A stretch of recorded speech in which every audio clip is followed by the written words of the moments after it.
Karen, welcome to Mea Culpa. Could not be more thankful to have you, especially in light of all of the things that are going on. So much to talk about. We're going to just jump right into it. My first question, of course, with the big topic of the day, how significant do you think Judge Merchan's decision to dismiss, well, I should say the unconditional dismissal of the hush money case, in terms of reshaping Trump's legal narrative and how we as the American people should feel about it? Yeah, so for framing purposes, Michael, and thank you so much for having me. It's always good to talk to you and be on your show, and especially in this particular case that was one that you really were instrumental in bringing to the attention of the world, and you testified and you went through grave sacrifice by doing that and by agreeing to testify for the prosecution who brought this case. And clearly the jury completely believed what you said and what the case was about, and unanimously found the defendant guilty of 34 counts across the board. Talk about a mandate, right? Talk about a resounding victory. That's what this was. And so the judge here, though, and you said something, this was an unconditional dismissal. It's not a dismissal. It's an unconditional discharge, totally separate, different concepts. This case is not dismissed, not to be confused with Trump's federal cases, which have been dismissed by Jack Smith because they had to be. However, this case, Trump does not have control over state prosecutions the way he does over the Department of Justice. He can't pardon anyone in the state. And so this case was not dismissed. In fact, what happened today when he was sentenced was it actually officially made him a convicted felon, which was something that although he was convicted of felonies, you don't become a convicted felon in New York State until you have been sentenced. And so by imposing a sentence in this case, what the judge did was he essentially said and gave emphasis to and credence to and respect to the jury verdict and entered this into the record for all time, unless of course it's appealed and reversed. But he will always now have taken office as a convicted felon. I think that's significant. It's important. And Judge Merchan made it very clear in his remarks, and the prosecution agreed, that because of the unique status of the office of the presidency, not the office holder, right? The office holder, whoever it is, when they are roaming the streets and being a private citizen, it doesn't really matter. There's nothing special about you when you're not the office holder, and the judge made that very clear. But the office of the presidency, he said the founding fathers, the Constitution, and most recently in Trump v. U.S. that came down by the United States Supreme Court in July, emphasized what protections the office holder has, and he's about to take office in 10 days. Because of the supremacy clause of the United States Constitution, the judge specifically said he's constrained on what he can do. He cannot treat this defendant like every other defendant because he's about to be an office holder that is afforded unique immunities, if you will, that no other person in the country has. And so he said he determined and said this on the record that the only legally permissible sentence in this case was an unconditional discharge, which essentially means that there are no conditions on Donald Trump. He doesn't have to pay a fine. He doesn't have to have community service. He doesn't have to. Normally, if it's a conditional discharge, is normally what's imposed if they're going to give something like that, an order of protection, like a restraining order, a fine, community service, any of those things you would give as a condition, right? So it's a conditional discharge. You could also have just a conditional discharge, the only condition being don't get arrested again, stay out of trouble, if you will. He didn't even do that, right? He didn't say any condition. There's zero conditions. It's just you are sentenced. And although it is anticlimactic and somewhat dissatisfying because given Trump's contempt for the court, contempt for the judicial system, his attacks on people like you, including in his remarks at sentencing. It was clear Trump was referring to you Well, in some of he those. mentioned he specifically said my name. In fact, the exact quote that he gave was Donald Trump mentioned his former lawyer Michael Cohen referring to past remarks. And here's the quote: "He was allowed to talk like he was George Washington, but he's not George Washington." Well, I'll concede to that. I am not George Washington. I'm Yeah. actually just Michael Cohen. Yeah, exactly. So, there were no restrictions. So, but the judge said, this is what I'm required to do. He kind of hinted that this is what he had to do, not what he, not what he wanted to do.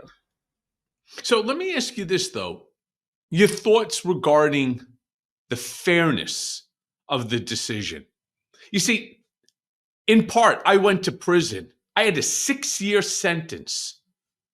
Two of the big ones, and really, as far as I'm concerned, the only ones that really were legitimate, were the campaign finance violations.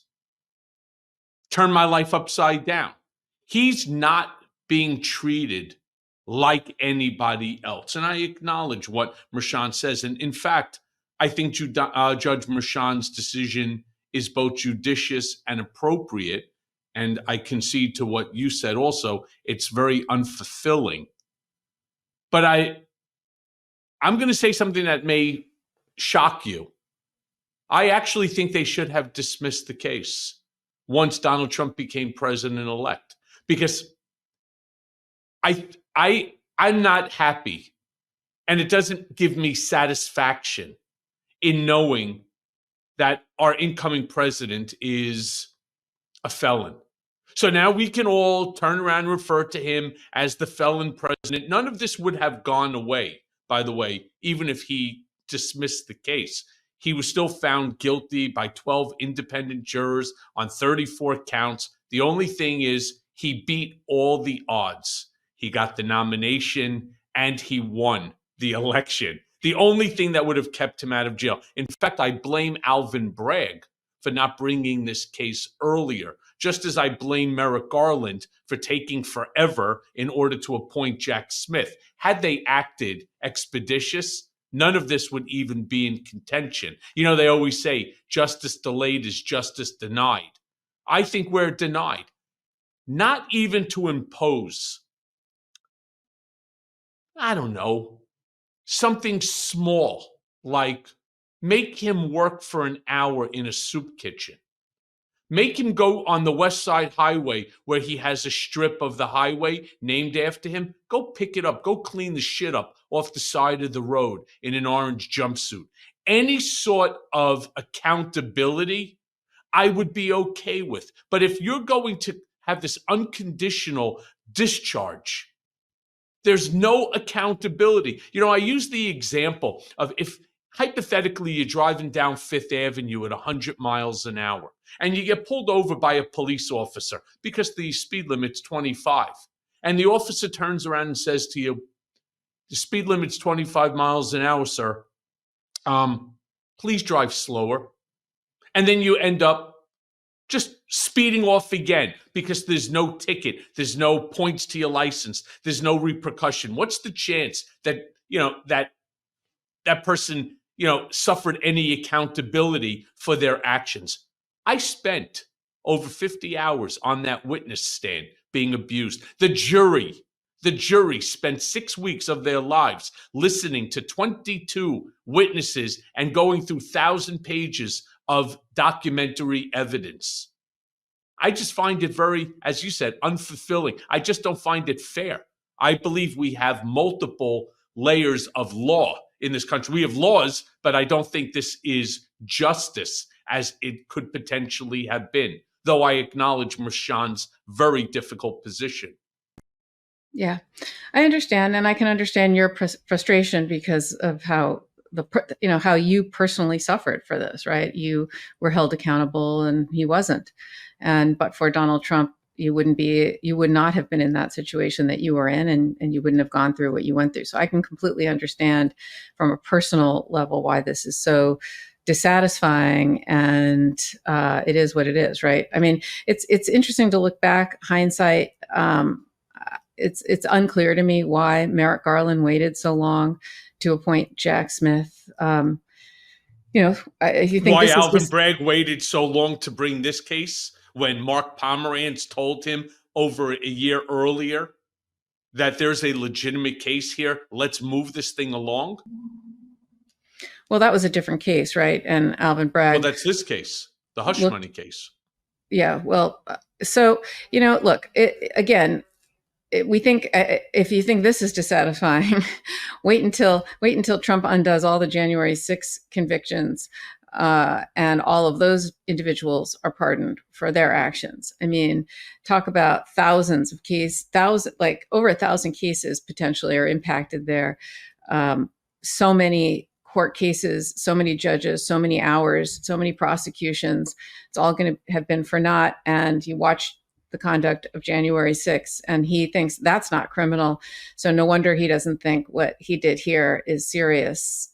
Clearly, he has different standards than you and I, and we live in different worlds, frankly. But this is New York. This is New York City. This is a jury that Trump himself selected along with the prosecution. When was the last time you could get 12 New Yorkers to agree on anything, right? Right. Where do you want to go to dinner? What movie do you want to see? What should we watch on Netflix? Whatever it is, no one agrees. But beyond a reasonable doubt is a really high burden, right? It's not preponderance of the evidence like in civil cases. This is beyond a reasonable doubt. So the prosecution had to convince 12 strangers that Donald Trump himself picked that the conduct he committed, that he committed these crimes beyond a reasonable doubt. Whatever Trump says, that has been rejected. Okay. It was rejected resoundingly by a jury of his peers that he selected. And so that no one can take that away from the people of the state of New York. And no matter what he says, no matter what happens, and as dissatisfying as the sentence is, at least this is a conviction, it's final, and we can move forward from there. And I'm sure when we look back, when history looks back at this moment in time and looks back at this entire period that we have been in the last 8 years, soon to be 12 years, I think there's going to be a lot that we're going to learn about it, because so much is dissatisfying, and I agree with you on that. But I think this is just the beginning of a feeling dissatisfaction. Yeah, and it's funny because as I was watching and listening to various different pundits, and they talk about no, justice has been served. He has been, now marked as a felon. As a felon, the first thing they do is the banks walk away from you. You lose your credit card, your bank accounts. You can't get loans from banks any longer, so on and so forth, right? You've just become almost like persona non gratis. Well, not Trump, by the way. Again, he's very different. Jamie Dimon isn't throwing him out of Chase Bank, out of JP Morgan. Not only during his presidency, they claim that he earned about $1.6 billion. Since becoming president-elect, he has earned an additional $3 billion. He is not treated like any other felon. And that's why I'm saying, unless that there's accountability, I just don't see this the rhetoric that's coming out of these pundits. Yes, justice has been served. The jury's verdict is standing. Without accountability, I just don't see a reason for the case to have even gone forward. Yeah, look, no one would have. Look, when the case went forward, Michael, Trump v. U.S. by the Supreme Court granting him immunity had not been decided, right? The election hadn't happened. So much hadn't happened yet. And so it went forward. As I said, the jury spoke, and then the case came down, the election happened, and the American people spoke. And so we are where we are. And I completely understand what you're saying. I don't agree with the pundits that justice has been served, but I also think that there is I don't see a reason to dismiss the case and disturb the jury verdict, right? There's no, even as dissatisfying as this is, I don't see a reason for that. We are where we are, and we have to just accept the cards that we've been dealt, and the judge and the prosecution did what the law requires. And I guess, I mean, I agree, it's very dissatisfying, but I don't see a reason for, you have to have a reason to dismiss it, right? You have to have a reason. And I don't see a reason that you would dismiss the jury's verdict. No, I'm just saying that if there's no accountability, I don't see the purpose in having the felony convictions stand, just so that, again, people can walk around with like a stiffy and turn around and be like, yeah, Donald Trump, is now a felon. He's our first felon president, as if this is something to celebrate. I don't think it is. In fact, you talked about hindsight being 2020. Hindsight being 2020, if I knew then what I know now, I would have taken their subpoena and I would have thrown it in their face. I would have just burnt it, tore it up, thrown it right on the floor in the garbage. Fuck you, I'm not doing it. People don't realize the amount of stress that being a witness is. Now multiply that times at least 100 when the defendant is the former president, your former boss, your former friend. It's Donald J. Trump. Not only is it emotionally taxing, it's mentally taxing, it's physically taxing, it's financially taxing, and all for what? So again, that people can turn around and now refer to him as the felon president. For me, and again, I sit in a unique situation. You sit in a very unique situation. Yeah. Yeah, I would not have testified. Yeah, that's a very valid feeling and that you have, and I don't sit in your shoes, never have, and I don't think anyone never want to. I don't think anyone in the world will ever be quite in the shoes you are in, Michael. And testifying in a criminal trial is extremely taxing in a normal case. In this case, I can't even imagine what you went through to be cross-examined, called a liar. Just the what you had to experience had to have been horrendous, and what you continue to experience, the threats, the public ire, et cetera, has to be difficult, to say the least. And I can understand why this is dissatisfying for you. But in the same way that I think the January 6th Select Committee of Congress, what purpose did that serve other than preserved the record for all time of what actually happened? And there will be no consequences because Donald Trump is going to pardon everybody. But despite that, at least there's a record for history. So when our great grandkids look back, I think your great grandchildren are going to look at what you did as heroic, and there will be a record of the truth. And as much as Trump and others often lie, often misstate facts, and will continue to try and whitewash what has happened, the record books, the history books for all time will exist. I mean, imagine if somehow the history books about slavery didn't exist because, well, there was no consequences, no one was held accountable, but at least we can look back and know about it, and we can know that that's our actual history and that's the truth. And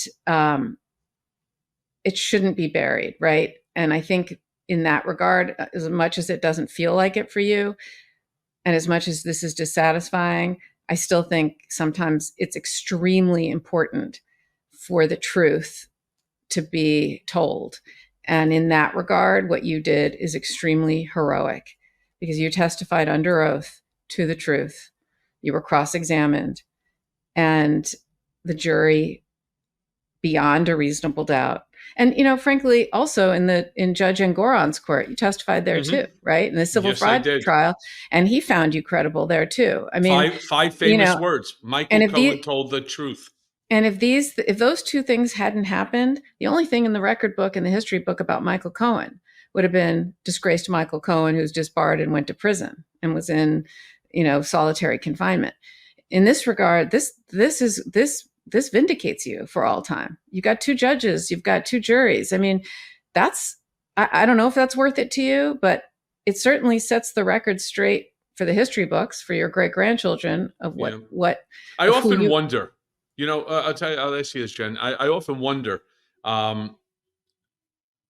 if Trump had the hindsight of 2020, whether he would have listened to the idiots that told him to throw me under the bus, to use me as the scapegoat, and to basically abandon me for doing his dirty deeds, right? Whether he would have done that or he would have done and act like he's acting now. Imagine if he would have acted then like the way he intends to act now, with the pardoning and the complete whitewashing of the January 6th insurrection. None of this information would have gotten out. There would have been no New York Attorney General case. There would have been no Manhattan DA case. There would have been no accountability, which, by the way, I hate to say it, there really is no accountability other than the label. And knowing Donald as well as I do, and I know him really well, he doesn't give a shit about the label. What he cares more about is the fact that he lost. And like a petulant child, he wants to win everything. He wants it his way. I want the dismissal, plain and simple. It's not about calling him a felon. He doesn't care. He really doesn't. Not when he's pulled down $4.6 billion from the time of his presidency to today. That's all he cares about. Yeah. Yeah, and look, while we're talking about crazy things coming out of the guy's mouth, I mean, we're also dealing with not just this, we'll call it hush money wildfire, but the Los Angeles wildfires that are just grotesque in every way, shape, and form. Yeah, it's so sad. The worst part, it's terrible. The worst part, though, is Trump's rhetoric around these wildfires and his complete dismissal of them as poor forest management. And I think that it's a real problem in that it reveals his broader indifference toward not just environmental crises that the world is experiencing, certainly our country is experiencing, but also his dismissal of California because it is not a state that is red. And I think that's really dangerous as we head to the inauguration on the 20th. I agree. The thing that's really dangerous is it's one thing to politicize political issues, but when you start politicizing things like COVID, right? That's just science. That's a pandemic, and that became political, right? That was not about science. Same thing with climate change, right? What's happening? He's going after Gavin Newsom. MAGA's going after Karen Bass, the mayor, and they're all blaming the liberal woke, whatever their rhetoric is. The holiday season messing with your routine? Looking to take charge of your life with full mental clarity this new year? You want to enhance your sober January and embrace CBD Awareness Month with VIA to experience the powerful benefits of hemp without the high.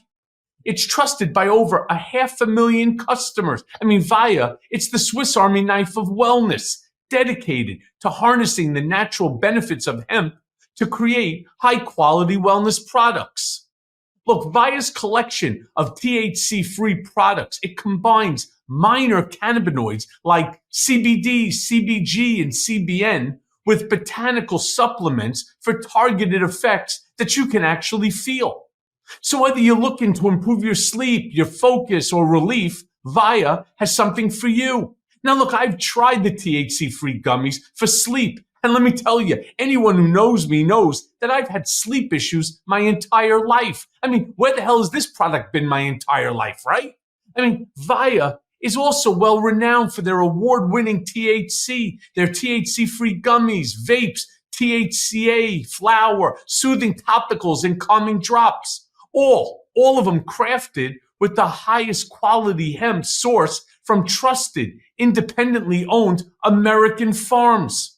And the best part, Via legally ships to nearly all states in the United States in discreet packaging, directly to your door, with a worry-free guarantee, and no medical card is required. Look, let me share some points about Via. First of all, industry leader, number one. 2, made in the US of A. 3, award-winning service. 4, quality ingredients. And 5, it's affordable and accessible. So if you're 21 plus, check out the link to Via in our description and use code Cohen to receive 15% off. And if you're new to Via, you'll get a free gift of your choice. So after you purchase, they're going to ask you where you heard about them. So please help to support our show and tell them that we sent you. This year, enhance your everyday with Via. Today's episode is brought to you by Ali. That's clean, fresh nutrition that your dog needs in 5 flavors that they're absolutely going to flip over. And you don't have to be a veterinary nutritionist to know that feeding your dog real whole foods with minimal processing, it's one of the best choices that you can make for their health. It's a perfectly portioned, whole, fresh food diet that's been proven to extend your pup's life, get a load of this, by 2.5 years. And who doesn't want to have more time with their best friend?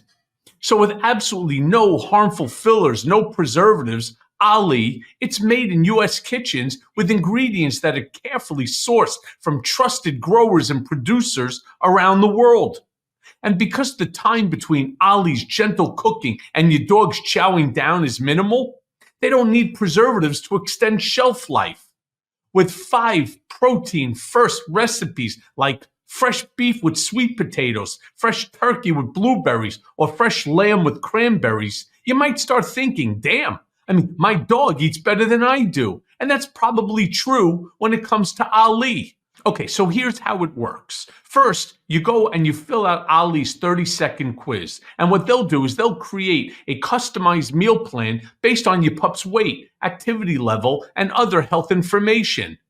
Ali then crunches the numbers, and then they recommend the right recipe and daily portions for your precious pup based on hundreds of thousands of real dog results. And listen to this one. You can get your starter box. This is for first timers. Ali will send you out your pup's first box with 2 weeks worth of meals and a guide on how to gradually switch them over to their new diet. So listen, you can customize this plan easily by Ali offering 3 meal plans to choose from so that you can go out and choose between a full fresh plan, fresh topper plan, or a mixed plan with their freshly baked recipes for your special fur baby. And they also have treats and supplements. And it's why I say that you should give your pup a fresh start this new year by letting them taste a personalized meal plan from Ali. So head right now to ollie.com/Cohen and tell them all about your dog. And use code Cohen to get a load of this, 60% off your first box of meals when you subscribe today. Plus, they offer a clean bowl guarantee on the first box. So if you're not completely satisfied, you'll get your money back. Again, that's ollie.com/Cohen and enter code Cohen to get 60% off your first box. Again, that's ollie.com/Cohen and enter code Cohen to get 60% off your first box. Start your dog's new year off right with Ali. On the wildfires, and not realizing that there's actually evidence and science behind why this is happening, and there's stuff that you can do, but they politicize everything. And that to me is what's so sad. There's no such thing anymore as truth and science and facts. No. It's all political for them. So you think that this rhetoric around the wildfires will alienate voters, whether it's in 2026 or 2028, in disaster-prone states other than California? We've seen disasters taking place in Florida. We saw disasters taking place in Texas, in North Carolina, just to name a few. You think that this sort of rhetoric around this type of scenario will alienate voters in those upcoming elections? Doesn't seem like, I'm not a good predictor of these things, but I don't know. It certainly, I don't know anymore. I used to think I knew, and I don't anymore, because I can't believe that he won every swing state. And some of them have had these types of Yeah. disasters and things happen. And so it just doesn't seem to matter. Which, since that doesn't matter, just imagine then the insults, calling Gavin Newsom Gavin Newscum. And this is just part of Trump's playbook. I mean, he was calling, you have Ron DeSanctimonious. I mean, he's got a nickname for everybody. How effective do you think this kind of juvenile rhetoric is in terms of energizing his base? Because I see his base doing exactly the same thing. Everyone now is referring to Gavin Newsom as new scum. All across social media platforms, when they are asked questions on television, they have no problem with saying this. It's so juvenile. I'm saddened that this is a man who I have such high regard for, not just as my boss, but as a friend. It's so juvenile. Where are the people around him that are supposed to say to him, Mr. President, don't do that. It's beneath you. Don't do it. You want to attack Gavin Newsom regarding poor forest management, that things need to be done and so on. Okay, that's fine. It may not be accurate, but that's fine. But this childish name calling, remember, anytime he opens his mouth, it's not just Americans that hear it, it's the whole world. And we look so juvenile and stupid. Yeah, no, you're right. This is decorum has gone completely out the window. So I don't know. We don't behave the way we used to behave. Presidential oration is not what it once was. It's now name calling, etc. But I mean, yes, yeah, I totally agree with you when it comes to the name calling and so on. And then just compare that, for example, to the Jimmy Carter funeral. When we're talking about a former president and whether or not you agreed with his policies and where America was at and so on, one thing you have to say is he was truly a man of God. He was a man of humanity, and he actually believed in the goodness of people. You know, I do have to say, though, it was very interesting watching Trump sitting next to Barack Obama having a very decent and a very what looked like a jovial conversation. You think that this behavior at this event and so on maybe shows you that things might not be as bad post January 20th? I hope so. I really hope so. I mean, we would all benefit from that, right? The country would benefit if the economy gets better, if everyone gets along, if we can actually get some bills passed that are sensible. The problem is people seem to be cowing down to his demands, and some of the things he wants to do are quite dangerous, right? If he implements half the things in Project 2025, not good for us, right? It's terrible for us. So I really think that I hope there are some things that are good. I hope there are some things that are not as bad. And I hope there are some things that he is not permitted to get away with, because women's rights, abortion, immigration, there's just so many things that are quite terrifying that he could do. Destruction of the EPA, the Exactly. education department, rechanging this, rechanging that. Thank you so much for joining us. I truly appreciate it. I know how busy that you are. There's I'm sorry a that lot. I have to run. By the way, that's okay. There's a lot to talk about. I will definitely ask you to come back because, again, over the course of the next 4 years, we're going to be dealing with a lot. Yes. So thank you with that. Great. Of course, great to see you, Michael. The same.